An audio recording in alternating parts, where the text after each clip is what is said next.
Ao Pai que nos abençoe nesta noite, que possamos acerenar nossos corações, acalmar nossa ansiedade, iluminar a nossa inteligência, a fim de que possamos receber os ensinamentos que nos foram destinados. Que cada coração que esteja aqui possa perceber, avaliar, rever as suas necessidades, rogando ao Pai o reparo, o reajuste. Que Maria Santíssima, nossa Mãe amorosa, possa receber em seu colo amoroso, maternal, todos aqueles que estão em sofrimento.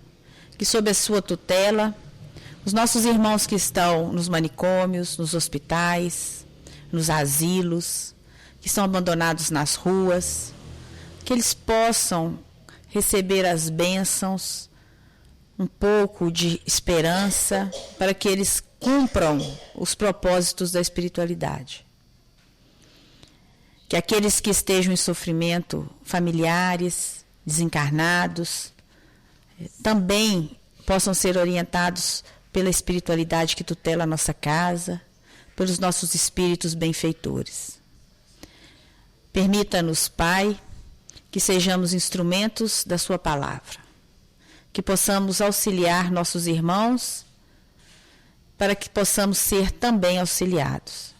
Não nos deixe incorrer no erro da ignorância, do orgulho e do egoísmo. Esteja presente em nossas vidas, hoje e sempre. Que assim seja. Boa noite novamente.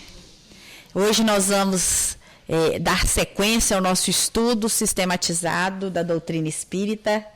Nós seguimos a apostila da FEB, para aqueles que estiverem querendo nos acompanhar, podem nos acompanhar pela apostila da FEB. Quero mandar um abraço para os amigos da rede Amigo Espírita, da Rádio Brasil Espírita de Maceió. São irmãos que têm acompanhado os nossos trabalhos e têm, de alguma forma, dado algum retorno a respeito. Apesar de não os conhecer, é com muito carinho que a gente prepara os estudos para os que estão presentes, para aqueles também que frequentam a nossa casa e que às vezes não podem vir porque estão com alguma dificuldade. Então, esses também a gente tem notícias que têm acompanhado os estudos que estão lá postados no site da nossa FEAC, né, no site também da Rede Amigo Espírita, e tem nos dado um retorno muito positivo. São essas coisas que nos incentivam a continuar com esse trabalho, um trabalho simples, um trabalho que a gente faz com muita alegria, mas também com muita simplicidade, porque a gente sabe de todas as nossas limitações. E o fato de estarmos aqui é uma oportunidade de aprendermos, em primeiro lugar. E hoje a gente vai falar do módulo 5. Nós estamos falando do módulo 5 desde a semana passada. Comunicabilidade dos espíritos, não é isso? Comunicabilidade dos espíritos. E falamos na semana passada sobre a influência dos espíritos em nossos pensamentos, em nossos atos e nos acontecimentos das nossas vidas. E conforme o nosso codificador, de ordinário são eles que nos conduzem, não é assim? Influenciam os espíritos em nossas vidas muito mais do que imaginamos. Porque de ordinário são eles que nos conduzem. Mas também o codificador deixou muito claro para nós, nos estudos, que os espíritos que estão conosco são esses espíritos com os quais nos afinamos. Exatamente. Se estamos dentro desse universo de energia, se trazemos para nós espíritos bons, se estamos imbuídos de bons pensamentos, com certeza atrairemos a simpatia desses espíritos bons. Mas se do contrário fizermos das nossas vidas, da nossa existência, uma vida de lamentações, uma vida de reclamações, uma vida de desesperança, de revolta diante das dificuldades que todos nós aqui e todos nós temos, com certeza estaremos atraindo para perto de nós espíritos com as mesmas vibrações, porque sabemos que o túmulo não tem nenhum efeito mágico sobre o espírito. E da mesma forma como desencarnamos aqui, despertamos no plano espiritual. Então, esses sentimentos que às vezes percebemos entre nós, tanta disputa, tanta animosidade, né? As pessoas andam se estranhando com muita facilidade. Nós temos uma facilidade tão grande para estranhar com outros, já repararam isso? A gente usa o exemplo do trânsito, mas não é só o trânsito. Às vezes você está numa fila, aí qualquer coisa anormal que ocorra ali já é motivo para destilarmos aí grandes proporções energéticas negativas contra aqueles que estão ali. Nós, como espíritas, estudantes da doutrina, com muita humildade, a gente precisa nós precisamos nos policiar nesse sentido. Às vezes, uma contenção de um instinto que possa promover um desequilíbrio, com certeza ele tem um efeito muito positivo futuramente. Deixar de xingar, deixar de brigar, deixar de alterar a voz. É claro que isso é um exercício diário, não é assim? Para quem briga muito, se brigar menos um dia, vai chegar numa escala de não brigar mais.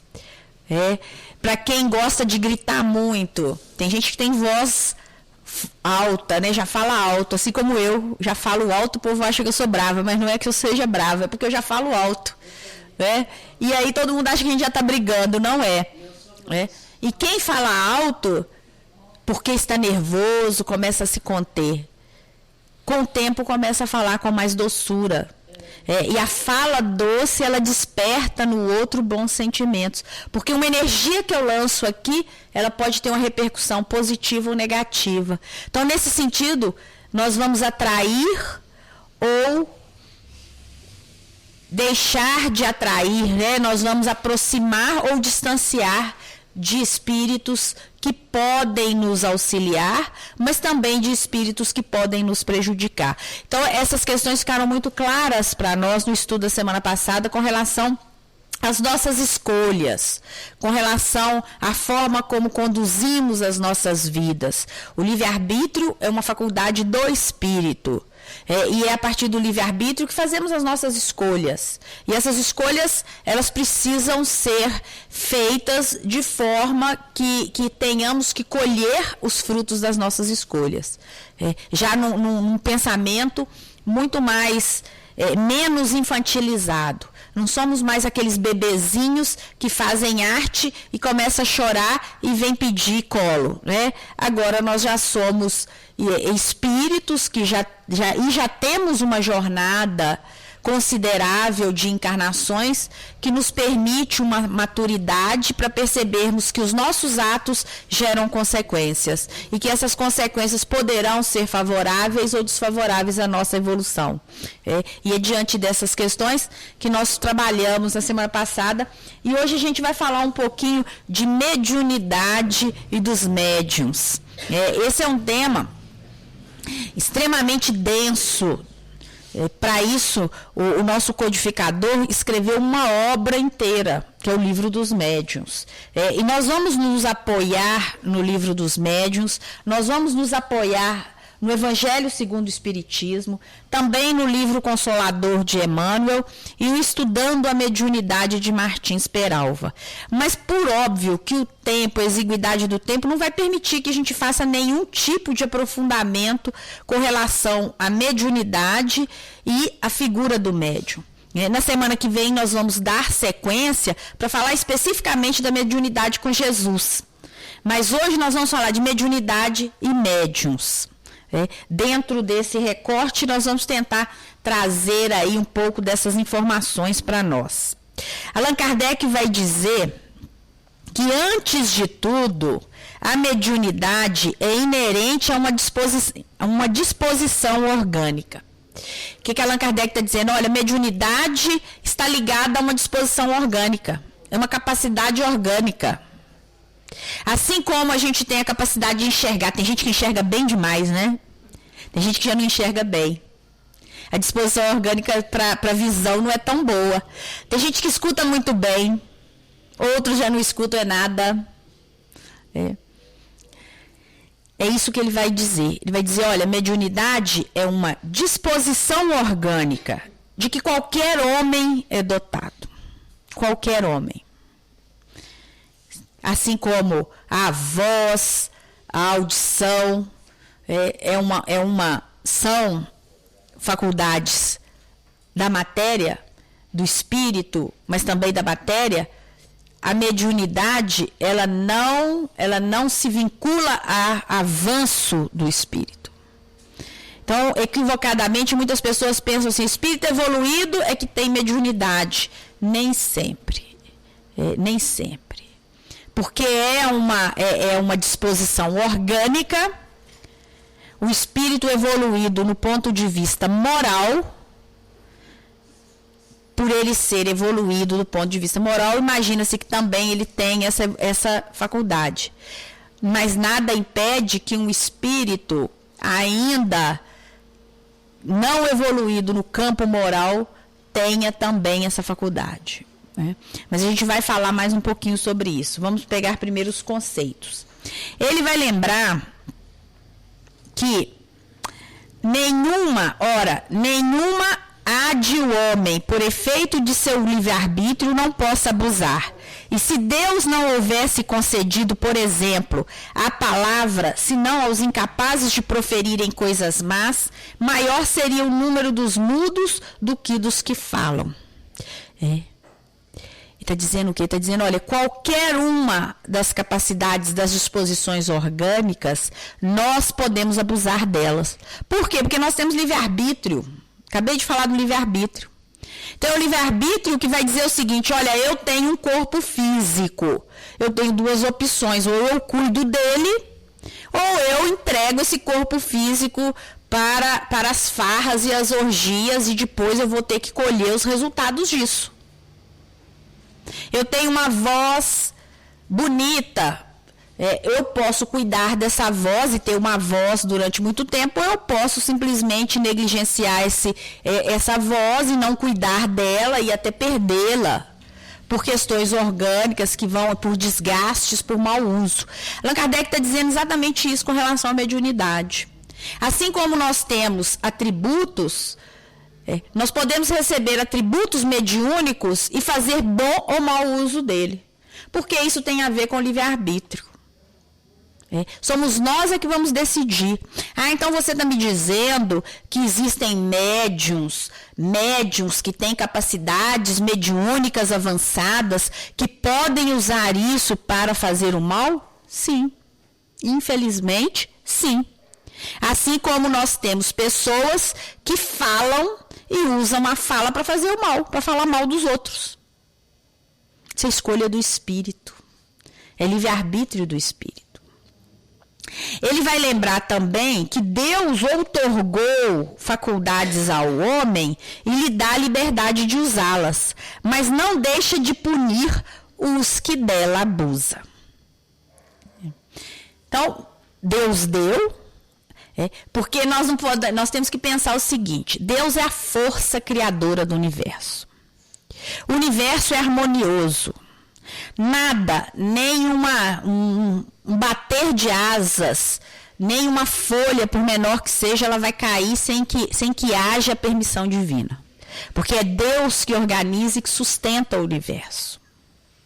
Ele dá às criaturas que somos nós a possibilidade de fazermos escolhas que vão nos auxiliar no nosso crescimento, na nossa evolução. Porque ninguém que é cerceado da liberdade de escolher, cresce.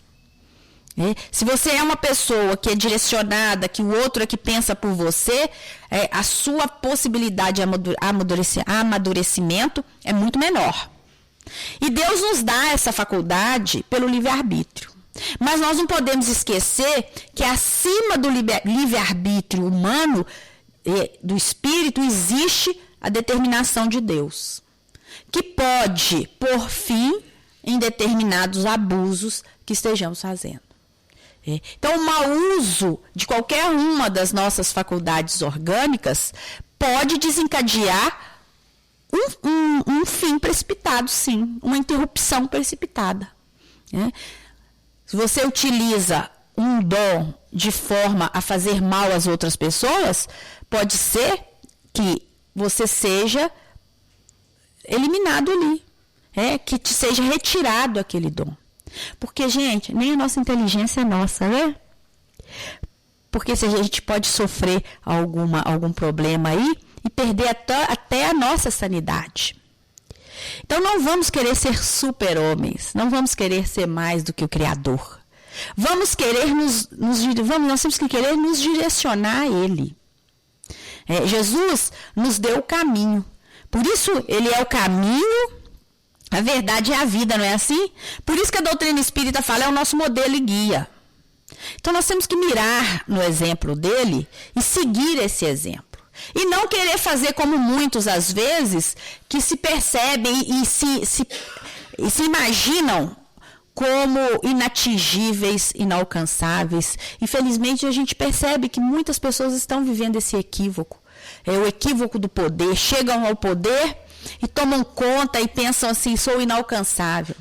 Aí, de repente, vem uma situação e retira aquela pessoa daquele contexto. Isso é para nos dizer o seguinte, a nossa liberdade do livre-arbítrio, ela vai encontrar uma parada nas determinações de Deus. O determinismo divino vai frear o livre-arbítrio quando este abusa das possibilidades, quando o espírito abusa das suas possibilidades. E é isso que o codificador está nos dizendo. Aí ele vai dizer, se só aos mais dignos fosse concedida a faculdade de comunicar com os espíritos, quem ousaria pretendê-la? Por que ele fala isso? Porque nós estamos, primeiro, no mundo de prova e expiação. E segundo, ele faz, a gente pode fazer uma analogia lá, olha, quem não tem pecado que atire a primeira pedra. Imaginemos que a faculdade da mediunidade fosse atributo apenas para aqueles que fossem dignos dela, da mediunidade. Quem de nós se candidataria, com a mente limpa, com a consciência tranquila, a dizer, eu sou digno da mediunidade? Esse é um questionamento que Allan Kardec faz. Quem é que pode se apresentar? Olha, eu sou o mais digno aqui, então eu mereço a mediunidade mais avançada, mais genuína. Quem de nós? Não precisamos nem responder. Ele vai dizer o seguinte, qual que é o limite entre a dignidade e a indignidade? O que é digno e o que é indigno? Num processo em que estamos todos aprendendo, que estamos todos caminhando. É claro que temos padrões e valores que nos dão orientações. Mas existe também aí uma questão que ele coloca. Qual que é o limite entre o que é digno e o que é indigno? Para a gente dizer, olha, você pode ter mediunidade, agora daqui para trás não pode mais. Que entrou no campo da indignidade. Ele vai falar o seguinte, que a mediunidade ela é conferida sem distinção, a fim de que os espíritos possam trazer à luz a todas as camadas, a todas as classes da sociedade, ao pobre, ao rico, aos retos, para os fortificar no bem, aos viciosos para os corrigir. Então, mediunidade, ela vem como um atributo, como Allan Kardec, usando as palavras dele, como uma disposição orgânica para que a gente possa utilizar para fazer luz, para trazer luz. Trazer luz a todos.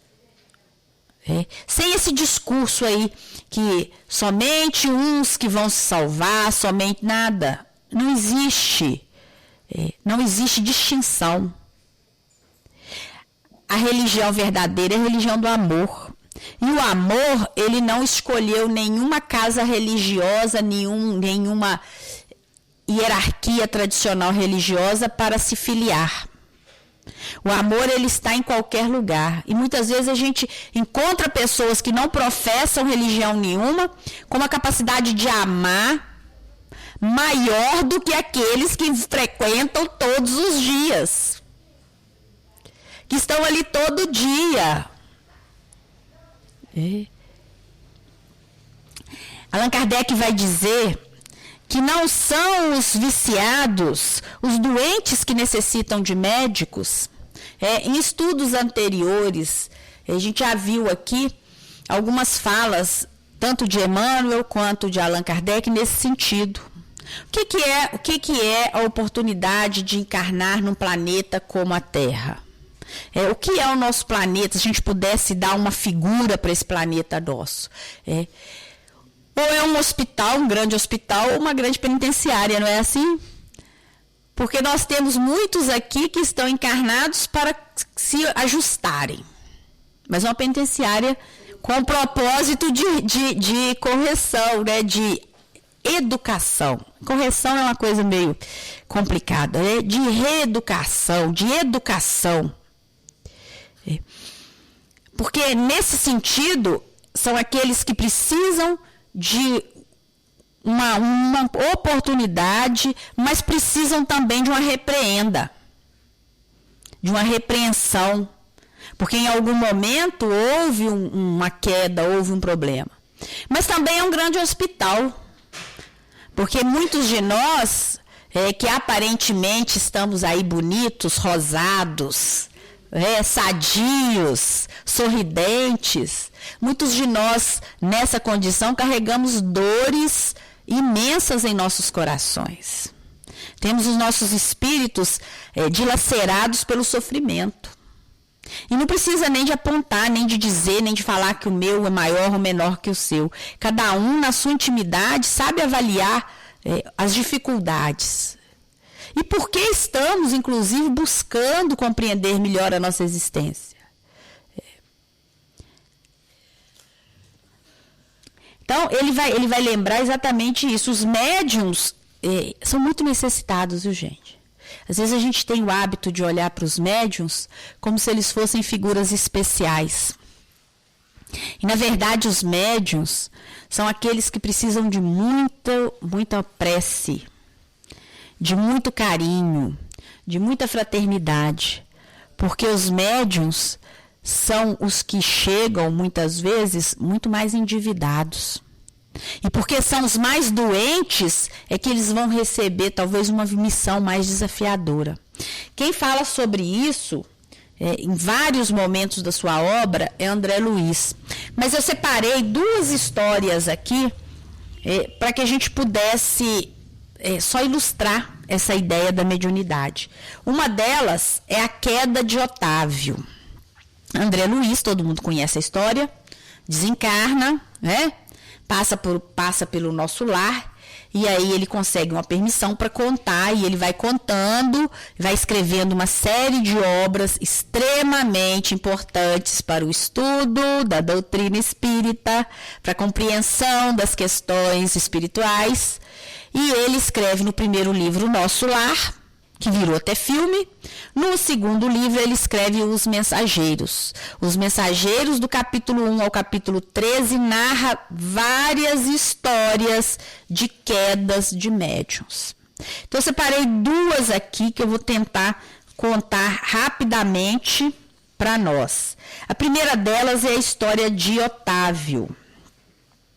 Otávio, ele vai contar, né, que ele contrai dívidas enormes na esfera carnal, que ele contraiu dívidas enormes antes de vir bater as portas do nosso lar. Quando ele bateu as portas do nosso lar, ele foi atendido por irmãos dedicados, que se revelaram incansáveis protetores. E ele se preparou por 30 anos para reencarnar. E aí a gente precisa ter muito cuidado, né? Porque às vezes desencarna um ente querido hoje, a gente já fica enxergando que ele vai nascer de novo amanhã em algum neto, algum filho, né? A gente tem que ter serenidade. Às vezes o espírito precisa de muito mais tempo. Otávio conta para nós que ele precisou de 30 anos para se preparar para que pudesse retornar à Terra em uma tarefa mediúnica.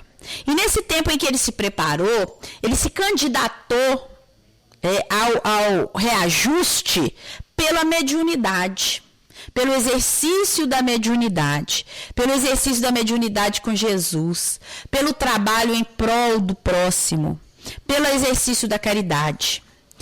E ele também, ele teria para isso o apoio de 6 espíritos, 6 amigos espirituais que o acolheram, que cuidaram dele, mas com os quais ele precisava aprender a reaver laços de amor.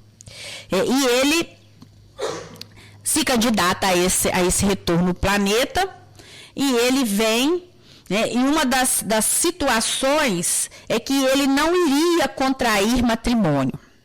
E aí ele explica: o matrimônio não deveria entrar na linha de minhas cogitações. Não que o casamento possa colidir com o exercício da mediunidade, mas porque meu caso particular assim o exigia. Cada espírito é uma individualidade, cada um de nós tem uma necessidade diferente. Então, por isso que não dá para padronizar situações.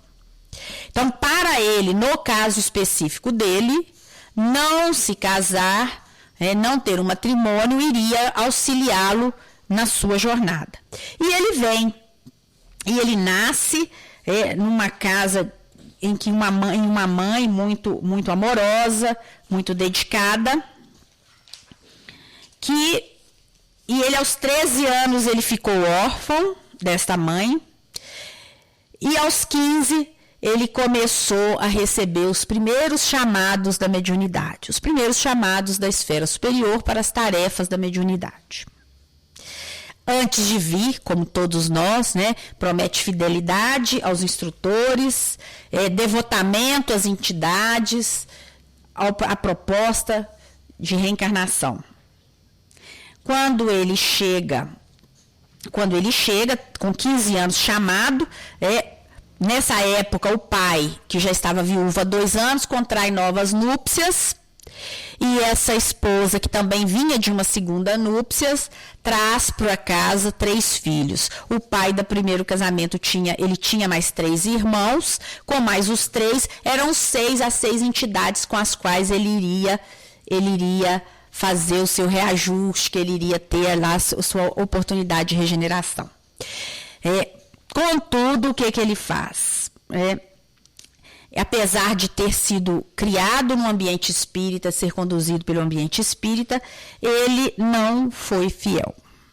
Ele abandonou os seus propósitos, e aí ele vai contar sobre ele tinha uma vaidade doentia, ele se afasta dos seus propósitos e passa a viver uma vida diferenciada.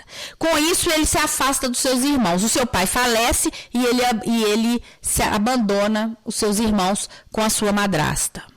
A madrasta, depois de um tempo, também falece, e esses irmãos ficam ao relento, ficam sozinhos, ficam abandonados. Ele vai usar o seguinte: afastei-me, então, dos pequenos órfãos, tomado de horror. Abandonei-os definitivamente, sem refletir que lançava meus credores generosos de nosso lar a destino incerto.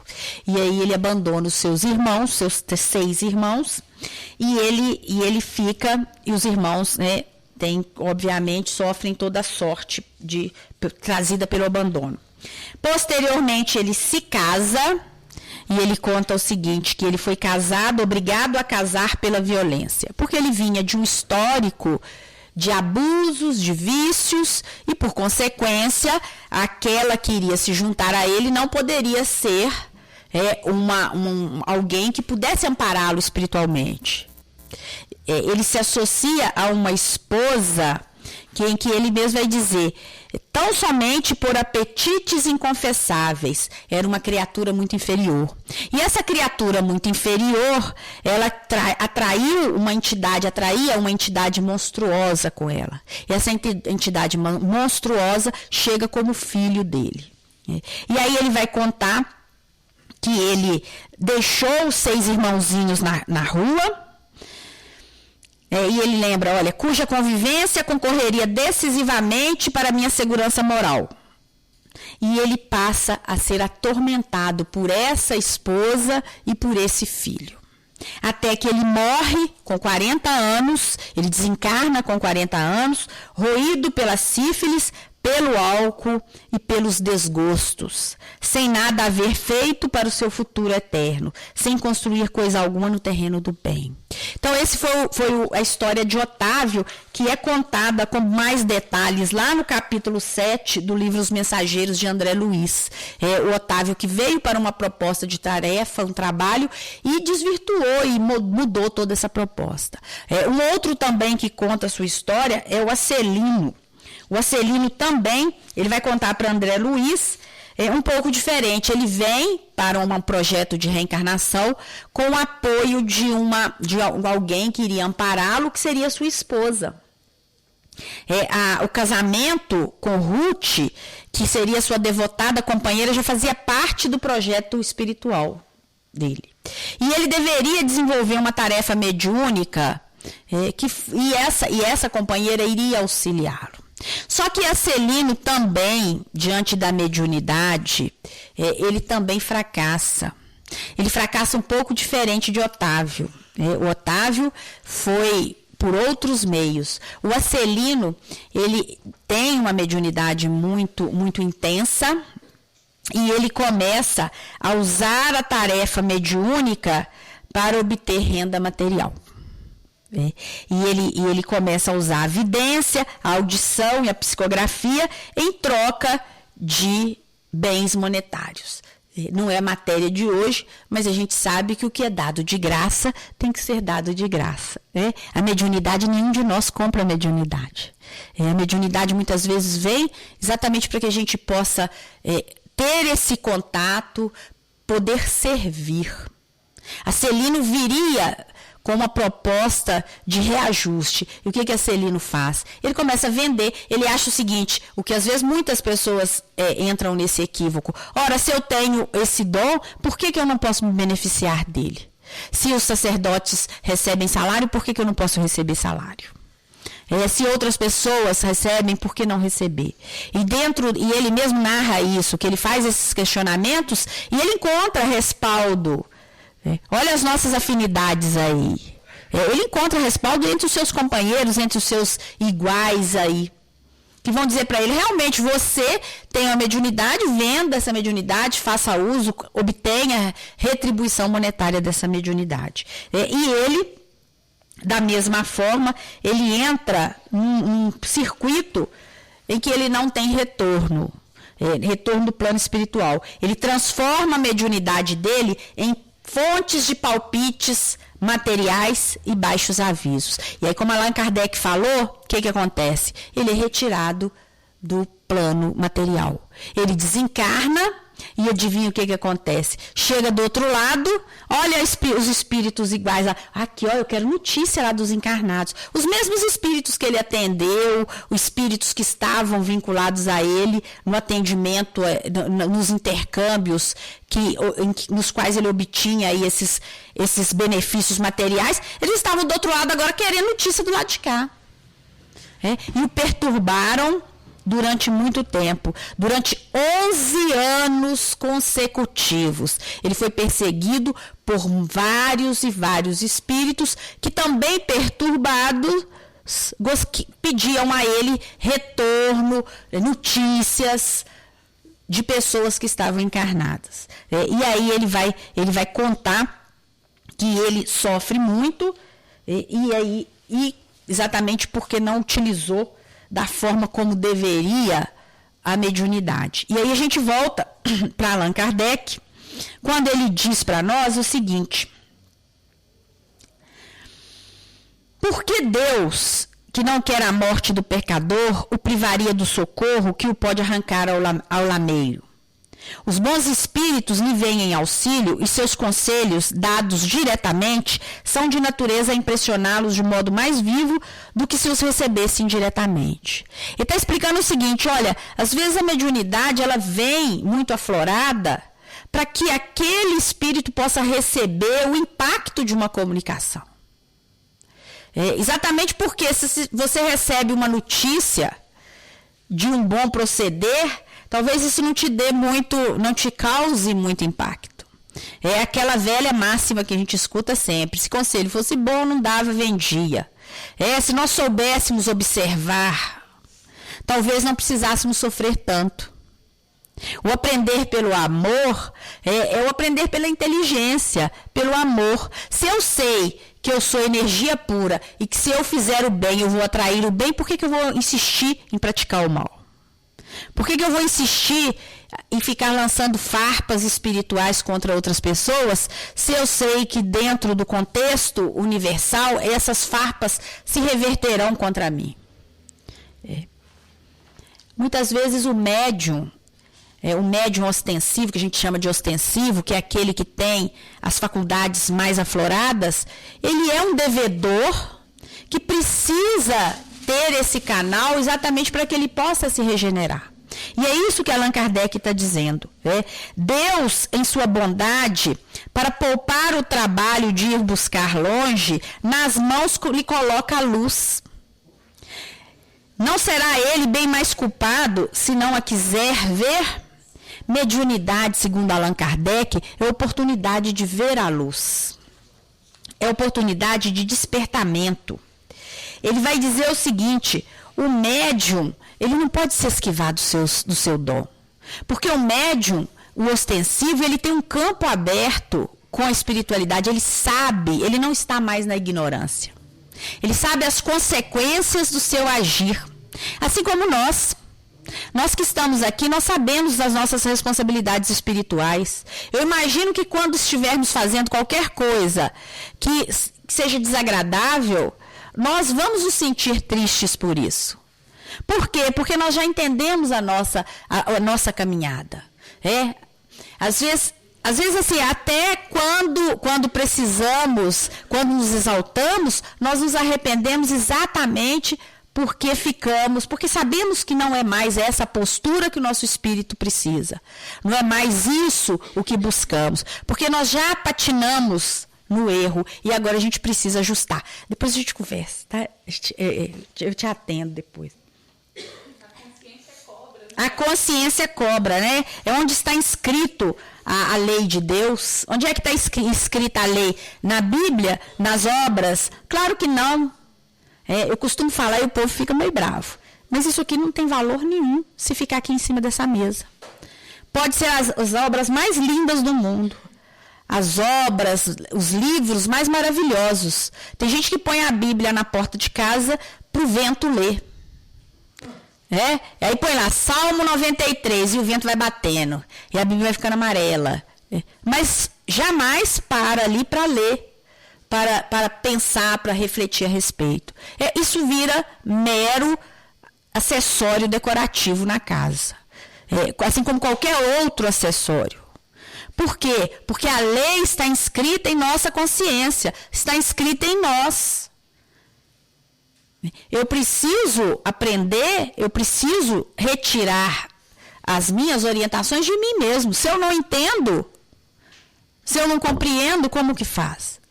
Bom, então só para a gente seguir um pouquinho mais, ele vai dizer o seguinte, que a mediunidade, se não aproveitarmos, será então o médium que não se aproveita dessa oportunidade, ele será então punido pela perda ou pela reversão da faculdade que lhe for outorgada e da qual, nesse caso, se aproveitam os maus espíritos para o obsediarem e enganarem, sem prejuízo das aflições reais com que Deus castiga os servidores indignos e os corações que o orgulho e o egoísmo endureceram. A mediunidade não implica necessariamente relações habituais com os espíritos superiores, Muitas vezes o médium, por mais imbuído de boa vontade, de avanço moral, ele não vai falar só com espíritos superiores. O médium, muitas vezes, ele se prepara com o evangelho para receber espírito em sofrimento. Porque é esse espírito em sofrimento que precisa e que está ali para ser atendido. E é esse espírito de sofrimento que vai me mostrar, que vai nos ensinar. Porque às vezes o médium está atendendo, achando que está numa situação superior, na verdade ele é quem está recebendo o maior benefício ali. É como quando praticamos a caridade. Tem muitos aí que acham que estão praticando a caridade, que estão em situação melhor. Quando, na verdade, a gente devia praticar a caridade quase que ajoelhados espiritualmente para agradecer o outro a oportunidade de estar ali, naquele momento, fazendo alguma coisa que possa ser digna. A mediunidade, então, ela tem essa característica. A mediunidade não implica necessariamente relações habituais com os seres superiores. É apenas uma aptidão para servir de instrumento mais ou menos flexível aos espíritos em geral. Emmanuel, lá no Consolador, ele vai dizer o seguinte, que mediunidade é aquela luz que seria derramada sobre toda a carne e prometida pelo Divino Mestre aos tempos do Consolador. Ele vai dizer que, sendo luz que brilha na carne, a mediunidade é atributo do espírito, é patrimônio da alma imortal, é elemento renovador da posição moral da criatura terrena, enriquecendo todos os seus valores no capítulo da virtude e da inteligência. Olha que bênção, mediunidade é para enriquecer, mas enriquecer valor e virtude, não é enriquecer bolso, não. Sempre que se encontre ligada a princípios evangélicos na sua trajetória com o mundo. Emmanuel ainda vai dizer o seguinte, que a mediunidade é talento do céu para o serviço de renovação do mundo. Mediunidade é lâmpada que nos cabe acender, aproveitando o óleo da humildade. Médiuns, sejamos humildes. Médium orgulhoso, médium soberbo e vaidoso está dando uma declaração, está assinando uma declaração de que quer que vai cair. Assinando já um compromisso para retornar em situação de reajuste. Então, a mediunidade tem que ser exercida com humildade, sem nenhuma presunção de que está ali fazendo favor, de que tem algum poder ou algum dom superior a ninguém. Também ele vai dizer o seguinte, todo aquele que sente, num grau qualquer, a influência dos espíritos, é de fato um médium. A faculdade da mediunidade, então, ela está ligada, está vinculada ao homem e não é privilégio exclusivo de ninguém. Por isso, mesmo raras são as pessoas que dela não possuam alguns rudimentos, pois pode-se dizer que todos são mais ou menos médiuns. A gente escuta isso muito na doutrina, né? Todo mundo é médium. E aí fica todo mundo querendo ver espírito. E aí a gente precisa estudar para entender que mediunidade não é só ver. Não é só ouvir. Todo mundo fala que é ouvir, mas a hora que o espírito sopra alguma coisa no ouvido, sai correndo, anda em disparada mais de 2 quilômetros, né? Tentando correr. Então, vamos ter serenidade para entender a mediunidade. A mediunidade, às vezes, ela é muito mais sutil. É uma intuição, uma reminiscência de um sonho, de uma situação. Então, existem várias formas da mediunidade atingir os espíritos. Por isso, todos somos. Mas é preciso que a gente tenha olhos de ver também. E não ficar inventando moda. Eu costumo falar, janela bateu, é corrente de ar, gente. É a primeira opção. Depois, é espírito chegando. Não é espírito, é corrente de ar. A luz acabou, é espírito chegando. Não, gente, é a CEMIG que deve estar fazendo algum serviço aí. Cortou a luz temporariamente. Nós precisamos ser inteligentes para perceber que as situações, existem questões, nós estamos envolvidos em fenômenos materiais e não podemos misturar as coisas. Muito bem. Sem médium não há comunicação. Isso aí também a gente já sabe. O bom médium é aquele que comunica facilmente, é aquele que é simpático aos bons espíritos e que somente desses bons espíritos tem assistência. O bom médium é aquele que prima pelas suas qualidades morais. O bom espírita não é o santinho, não. Até porque cada um de nós aqui tem problemas graves. Por isso que nós estamos aqui. Senão a gente estava lá na festa da Copa, na festa de não sei mais onde. Se estamos aqui é porque temos problemas para serem e temos que nos reajustar. Precisamos ser humildes para entender o nosso papel. E se estamos aqui, devemos honrar essa oportunidade de estarmos aqui. Porque essa oportunidade ela não vai se repetir. Ela é única. Ela pode ocorrer em outros momentos de formas diferentes. Mas aquilo que estamos hoje aqui trocando entre nós, as vibrações, os sentimentos, as preces, esse momento é único, ele não se refaz. Então, por isso, a gente deve aproveitar. É por isso que estamos aqui. A missão mediúnica, se tem os seus percalços e as suas lutas dolorosas, é uma das mais belas oportunidades de progresso e de redenção concedidas por Deus aos seus filhos miseráveis. Quem fala isso é Emmanuel, no livro Consolador. Então, a missão mediúnica é oportunidade de progresso e redenção. Então, diferentemente de Acelino e de Otávio, e de muitos outros que estão lá, eu só peguei 2 exemplos porque o tempo não ia dar para trazer mais. Nós precisamos entender que, se a mediunidade está nos visitando, vamos nos preparar para exercê-la, mas com Jesus, com seriedade, sem fazer intercâmbio, porque às vezes a gente também não está trocando dinheiro, mas a gente está trocando favores, a gente está criando dependências. Então, precisamos pensar muito no que fazemos com os dons que recebemos, o que fazemos com as oportunidades que nos são concedidas. E para finalizar, porque a gente já está finalizando, os grandes instrutores espirituais, eles vão se utilizar dos médiuns para as mensagens edificantes. Tudo isso pode ser conseguido se o pensamento for repleto de fraternidade e sabedoria.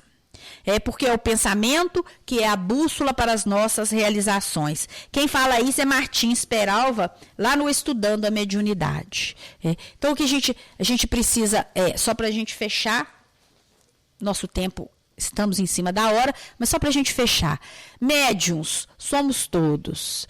O que fazemos com a nossa mediunidade? Como estamos nos comportando? Que utilização estamos fazendo dela? Que Jesus possa nos dar a serenidade e a compreensão do nosso papel no planeta, para que a gente utilize dos nossos talentos da melhor forma possível. E para que a gente não banalize as oportunidades que a vida nos oferece, porque elas são únicas e elas não retornarão. Que Jesus abençoe a todos. Semana que vem, se Deus quiser, nós estaremos de volta para falar mais um pouquinho sobre a comunicabilidade dos espíritos.